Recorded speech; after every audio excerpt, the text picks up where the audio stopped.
A quick tip of what you can do for your puzzle blocks is to have your pages printed out and have it laminated or use contact paper.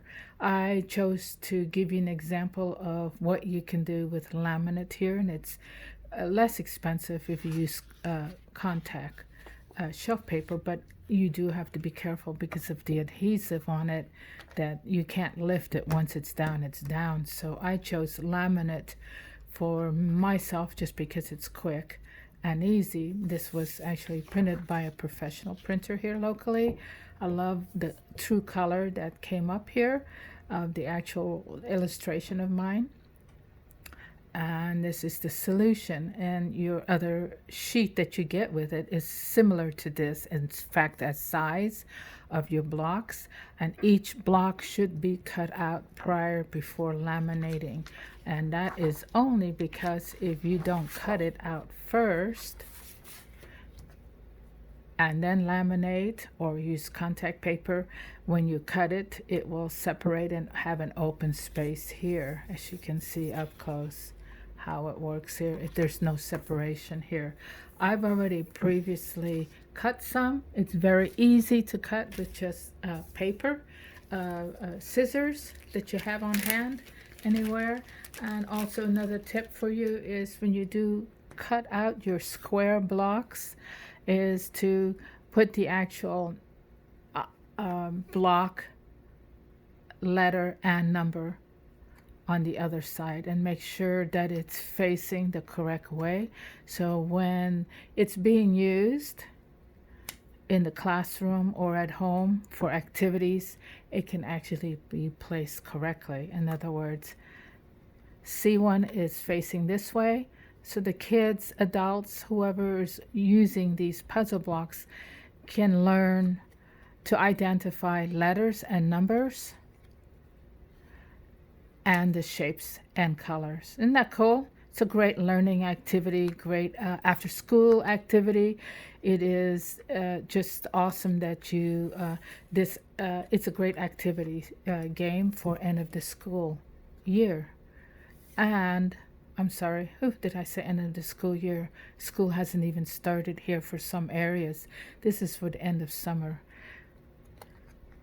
D3 is this picture block that was cut out, and here's D, and here's the column 3, and it's placed right here, so it fits perfectly.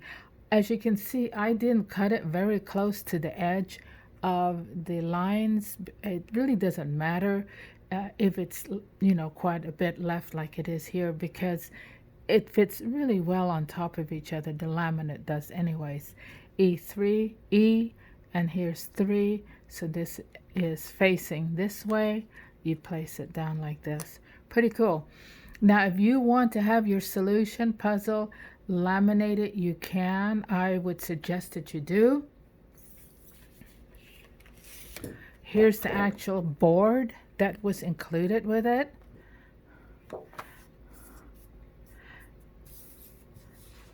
So you don't really need to, and you just add it to the board here. So these are reusable.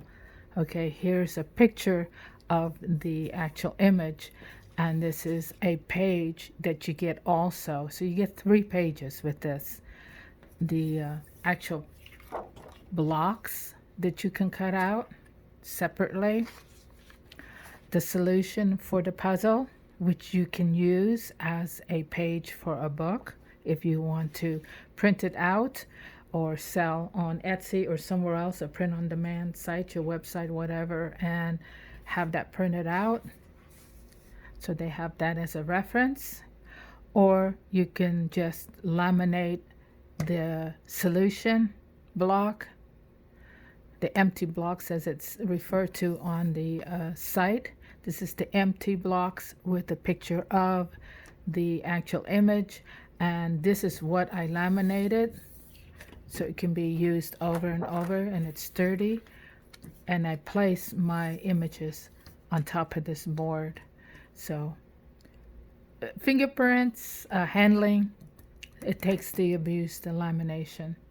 Okay? If you have any questions, give me a shout out. Inspiring creative minds, learning something new every day.